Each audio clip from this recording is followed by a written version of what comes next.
Hey folks, this is Kalani. The profession overhaul has a lot of moving parts in Dragonflight. You need to skill up your profession, there's profession gear to obtain an upgrade, and then we also have specializations with profession knowledge to seek out to unlock powerful new bonuses and crafting recipes. But where does this coveted profession knowledge come from, and how are some people already maxing out some nodes and options to give them crazy powerful crafting options? Well, we have some repeatable sources of profession knowledge, but there are also some huge one-time bonuses that can give you a massive amount of knowledge. You can get upwards of 50 to 60 knowledge just from these one-time collections alone. So we're going to go through absolutely every source of profession knowledge we know about to make sure you can unlock as many specialization nodes as you can. Now before we jump in, be sure to hit up that like button and subscribe so you never miss another video.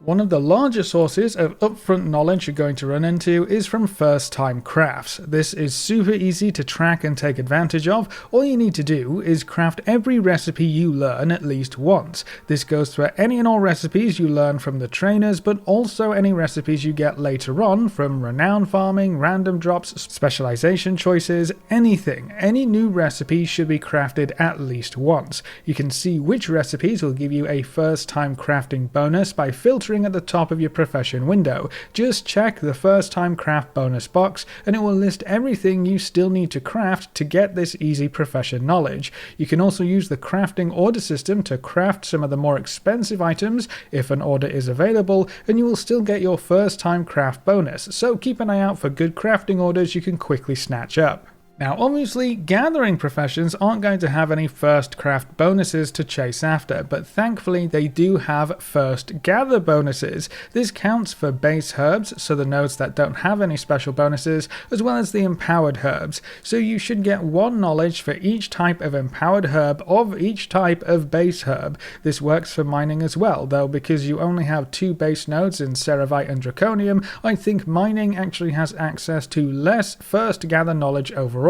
It should work out to be 24 knowledge for herbalism and 12 knowledge for mining, so it's not quite as much as what you can get from first time crafts for the crafting professions, but it's still very valuable, and it means you should absolutely gather every new type of node you come across.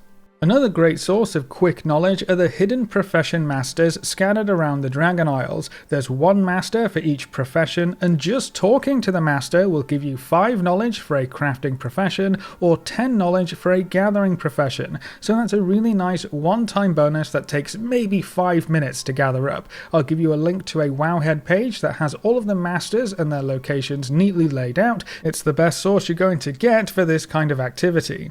Now before we continue, today's video is sponsored by Displate. Displates are high quality designs printed on metal, and they have so many choices you will definitely find something that fits your aesthetic or your theme to really spruce up your gaming setup. There are branded designs and artistic designs, so you can find World of Warcraft displays, Star Wars, Marvel, Magic, anime, even Netflix shows, or landscapes, nature and animals. The sheer variety is actually crazy. They also look magnificent in person. Unboxing these displays was a real treat. The unique magnet mounting system is also amazing, and there's 0 drilling involved, so it's safe for your walls. You simply wipe down the wall with the provided clean wipe, stick on the protective leaf, slap that magnet right in the middle, and you're good to go. You can pop your display up on the wall and change them around whenever you want. The flexibility of this hanging method makes displays a great alternative to paper or canvas printing. These WoW displays are perfect for our office, and they really bring everything together. Display is also eco-friendly. They're planting 1 tree for each design sold, and if you use the link in the description or our discount code on screen, you'll get 20% off 1 or 2 displays and 30% off 3 or more displays. So it's a great time to find some perfect displays for your gaming setup or anywhere else.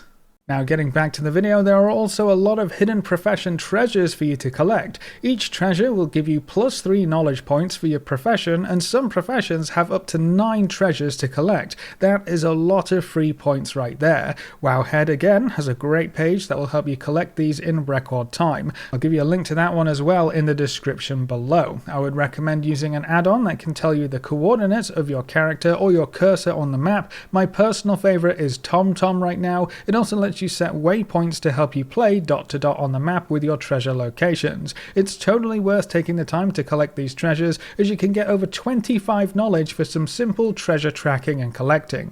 Now you may know that reputation farming with the 4 major factions can be quite useful for professions, especially crafters, because they can offer you some very shiny recipes and crafting options when you get into the higher renown levels. But these reputations also reward you with profession knowledge. At renown level 14 for each major faction, you can get the Crafter's Knowledge 1 reward, which will give you a notebook of crafting knowledge. This item will give you 5 knowledge points for each of your crafting professions, and then at renown 23 with the Dragon Scale Expedition and renown 24 with the other 3 factions, you can get Crafter's Knowledge 2, which gives you an epic notebook of crafting knowledge, which will provide you with 10 knowledge for each crafting profession you have. So there's up to 15 points from each faction you grind rep with for each profession you do in the Renown grind, though this is definitely more of a long-term thing unless you're out there digging holes for 12 hours a day. And then the last big one-time source of knowledge is going to be from the Artisan Consortium. The Quartermaster over in Valdragon, right next to the Crafting Order Clerks, will sell 3 sets of illustrations: Dusty, Rare, and Ancient. Each item provides you with 10 knowledge points for crafting professions, or 15 knowledge points for gathering professions. You can only buy each item once, so that's a total of 30 points or 45 points depending on which professions you have. These items also cost a lot of Artisan's metal and it increases for each item. So the first one, the Dusty Notes, that's 100. The Rare Notes cost 150, and then the Ancient Notes cost 200. You also need to earn reputation with the Artisan's Consortium to be able to even buy these items, so be sure you're doing all of your weekly profession quests to get that rep up. It is worth noting that you will gain 5 Artisan's metal back per knowledge point you get from these items, so you will instantly earn a good chunk of your investment back.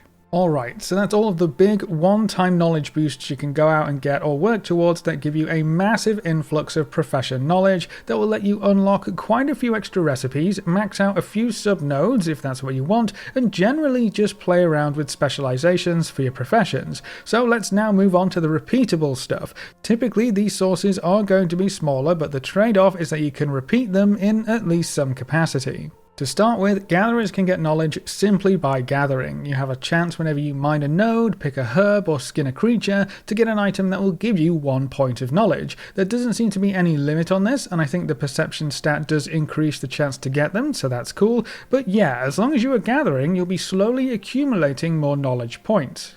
Now, there are those items, and then there are also more specific items that do actually have limitations, and you can actually check them in your gathering journal. While the general 1 point knowledge items are pretty much endless, there are special items that are limited. For example, in my mining journal, there is an entry for iridescent ore. If you hover over that item, it says at the bottom of the tooltip, you may discover 2 more samples this week, and I think that started at 6. So if you stop seeing the rarer items while gathering, double check your journal to see if you've run out of samples for this week. That's going to slow down your knowledge generation quite a bit. And not a lot of people seem to know about this, so I hope that helps. Now the crafters obviously can't gather anything to get knowledge, they aren't gatherers after all, but they do have something they can look out for instead. The very same kind of 1 knowledge point items can drop from monsters out in the world. It seems to depend on the profession as to which mobs can drop these items, but it's hard to tell for sure. Either way, you might find some profession knowledge just through killing stuff, so that's nice. I wouldn't really say this is something you should farm necessarily, more just a nice bonus that might come along. It's not just mob kills though, you can actually get knowledge items from treasures as well, and I've had much more success with treasures when compared to monsters. So if you end up on a bit of a treasure farming binge, like with a Dragon Scale Expedition digging farm, you can get a lot of knowledge as a nice side bonus. And then you can also collect and turn in Dragon Shards of Knowledge for another repeatable source. Dragon Shards do seem quite rare in general, but there is actually a quest line that you will need to complete before you can gather them or turn them in. So if you haven't seen any Dragon Shards whatsoever and you have no idea what they are, you probably need to do the quest. This entire questline starts with this NPC right next to the flight path at the Ruby Life Pools. Accept the quest and work through everything you need to do here, and then over in Anoran Plains at the Fork River Crossing, you should be able to find Miguel Bright. He will have a quest for you called That's My Specialty. You do need to have at least 25 skill in one profession for this quest to pop up from what I understand, so if you don't see it, that might be why. Follow through that questline and you should arrive at Kadeen, the Master Artisan. profession. If you did everything in the questline, you should also have 4 shards of dragon knowledge ready to turn in. When you turn in a dragon shard, you have to choose which profession it will go towards. The chosen profession will gain 1 knowledge point, and you'll also be given 50 artisan's metal. You should actually only need to do this quest once, and then for any ults you should be able to talk to that very first NPC and skip over everything, though I think there may have been some problems with that NPC recently. Now, to get more dragon shards, you're going to have to get a bit lucky. They seem to drop from any rare monster, any treasure, and even from weekly reward boxes. The drop rates are very low though, so it definitely is a question of luck. You can turn in as many dragon shards as you want though, so if you come across any in your adventures, be sure to pop back to Khadeen to get that extra profession knowledge. And then we come to the Inscription books. These are super weird, mainly because of how the scribes themselves obtain the recipes for these books. From what I understand, it is a rather random endeavour, which means it's probably going to be very hard to find a scribe to actually create these for you. But the general idea here is that each profession has a book that can be created by the Inscription profession. You can read that book once per week to gain 1 profession knowledge. So a very long-term deal, but 1 knowledge per week is still 1 knowledge per week, and it's going to add up over time, so we're going to include it.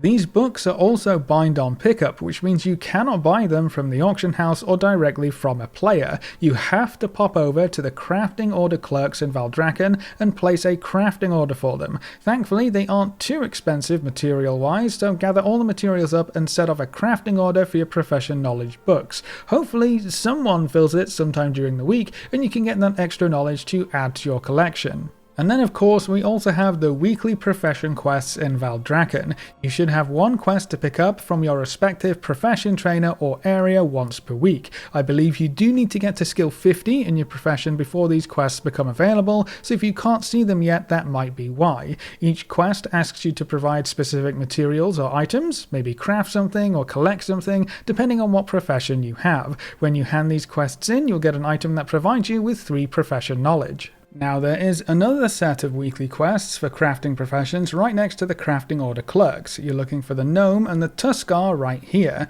They have quests that are a bit more involved and take a bit more time. Usually you have to go out and hunt down quest items that drop from specific mobs. These do tend to take a little bit longer as you have to head out into the Dragon Isles and actually do some farming, but because they are weekly quests, you can also just chip away at them over the week while you're farming rep or rares or world quests or really anything else out in the world. Just be sure to hand them in before the reset rolls around. These quests will reward you with another 3 points of knowledge. And then there are also weekly quests from the Artisan Consortium. You can find this quest giver right next to the crafting order clerks as well on the other side, so it's pretty hard to miss. These quests ask you to complete 5 crafting orders for any crafting profession you might have. These quests will reward you with an item that provides 3 knowledge, so it's yet another good repeatable source to help you rack up those knowledge points. If you've been struggling with the crafting order system and you haven't been able to fulfill any orders, don't you worry. You can very easily complete this quest by hopping onto an alt and creating 5 private work orders to your crafting character, or just provide them to your guild if you're in the same guild as your alt, and you can trust your guildies to not steal your crafting orders. Do something cheap so it won't cost you an arm and a leg, and just fulfill all 5 crafting orders to get the quest done. It might seem a bit wasteful, especially if you don't plan to actually use any of the crafted items, but I guess it just depends on how much you want those knowledge points. I always use crafting orders from my alts to complete these quests if nothing pops up in the actual crafting order menu. And then there's actually another set of quests you can do, but these are going to be once per month rather than once per week because they are tied to the Darkmoon Faire. Over in the Darkmoon Faire, you should be able to find 1 quest for each of your professions. They're incredibly simple to complete, either gather some materials or create something with stuff you can buy from a vendor. There's nothing too difficult or anything that will actually cost you much gold to complete. These quests all reward 2 skill points in your profession, which is pretty big, some artisan's metal, and then what we're all here for, 3 points of profession knowledge. So if you want to maximize your knowledge gains, be sure to pop by the Darkmoon Faire whenever it's in town. And that's pretty much everything. There may still be some super secret sources of profession knowledge squirreled away in the game somewhere. We only just found out about the profession hidden masters after all, and I'm sure the dev team could just add more sources in over time if they really wanted to. But for now, that's all we've got. I would recommend you focus on the weekly stuff for sure, and get all of those one-time bonuses when you can. They're not going anywhere after all, so, hit them up when you've got time. With everything combined, you can get a lot of profession knowledge right now. But that's it for this video. How do you feel about the profession overhaul in general? Are there any sources of profession knowledge on this list that you didn't know about? Leave all your thoughts in the comment section below. A big thank you to all of our supporters over on Patreon and to all of our members here on YouTube. You can see their names floating by on screen. If you'd like to add your name to the end of every video with a special shout out at the start of the next video, you can find links in the description over to Patreon or click the join button just below this video. And if you want to see more videos like this, make sure to subscribe and ring that notification bell so you never miss another video. Thanks for watching, folks. Good luck and have fun, and as always, I will see you next time.